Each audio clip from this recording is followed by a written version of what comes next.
Elisabeth Gilbert. Ce nom, pour des millions de gens, il évoque tout de suite Mange, prie, aime. Vous savez, ce best-seller qui a fait d'elle une sorte d'icône mondiale de la découverte de soi. On la voyait comme cette personne qui avait tout compris, un guide spirituel pour notre époque. Mais la vérité était bien, bien plus sombre.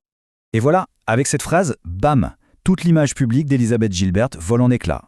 C'est le point de départ d'une histoire d'une honnêteté absolument brutale qui nous emmène très très loin de la façade de la célébrité. On va commencer par explorer cette fracture, ce fossé immense entre la gourou que le monde pensait connaître et la réalité des problèmes très profonds qui l'a rongée, malgré la gloire, l'argent et le succès. Ce qui est fascinant, c'est que c'est Gilbert elle-même qui décrit ce vide. Ce trou de la taille de Dieu, c'est sa métaphore pour un manque d'estime de soi si profond, si abyssal, qu'aucune validation extérieure ne pouvait le remplir.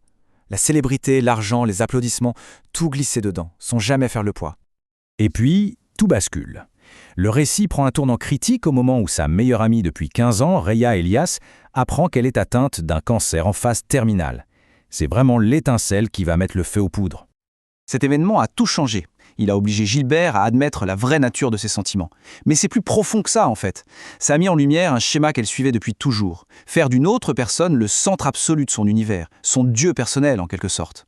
Bon, pour bien saisir ce qui va se passer ensuite, il faut qu'on se penche sur deux forces, vraiment dévastatrices qui sont à l'œuvre ici. L'addiction comportementale et la codépendance. C'est la clé pour comprendre la descente aux enfers qui va suivre. Alors c'est super important de faire la différence.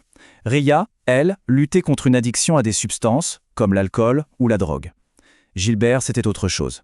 C'était une addiction comportementale.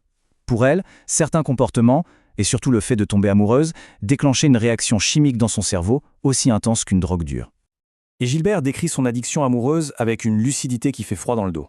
Ce n'était pas du romantisme, c'était un besoin désespéré de validation qui devenait une drogue dévorante, qui la consumait. Elle était prête à tout pour avoir sa dose. Et c'est une de ses amies qui va mettre le doigt dessus avec cette phrase toute simple mais tellement juste. Elle résume parfaitement la logique complètement destructrice de la codépendance. Une logique qui a mené Gilbert droit au précipice. Et ce mauvais calcul, voilà comment il fonctionne. En gros, c'est un cycle terrible. D'abord, on se vide complètement. On donne tout ce qu'on a à quelqu'un d'autre. Ensuite, on se retrouve à l'extérieur vide. Et enfin, on se met à mendier des bribes de l'amour et de l'énergie qu'on vient de donner. C'est un jeu où on est toujours perdant. Et c'est là qu'on entre dans la partie la plus sombre de ce voyage. Gilbert devient l'aidante de Reya, qui est en train de mourir.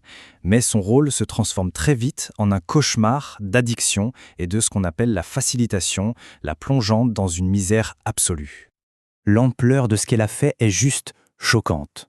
Elle a tout supporté, elle a tout financé, elle s'est dégradée elle-même au passage. Le point culminant, c'est cette expérience surréaliste et totalement honteuse à la clinique d'échange de seringues.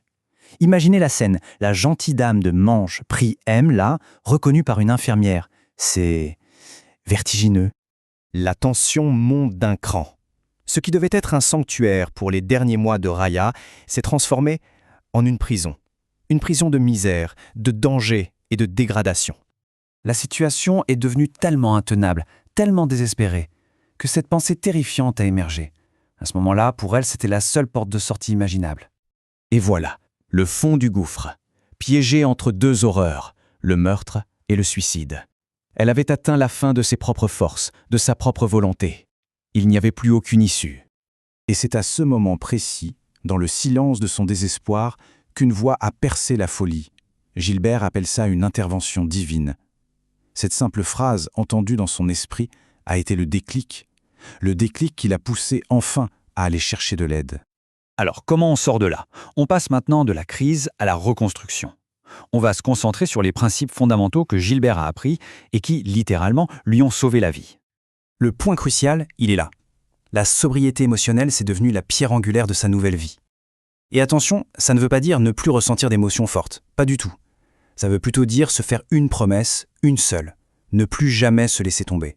Ne plus jamais se sacrifier sur l'autel de quelqu'un d'autre. Et ce schéma, il résume parfaitement le changement radical, la révolution intérieure qu'elle a vécue. Avant, la personne drogue passait avant tout, même avant elle. La formule pour guérir, ça a été de tout renverser. Mettre une puissance supérieure d'abord, soi-même en deuxième et seulement après, le reste du monde. Un recalibrage complet de son univers. Et on va finir non pas sur une réponse, mais sur une question. L'histoire d'Elisabeth Gilbert est extrême, c'est certain. Mais ce thème central, celui de l'abandon de soi, il est universel. La question reste donc posée, et elle invite à une réflexion personnelle sur ce que ça signifie, vraiment, de ne jamais s'abandonner.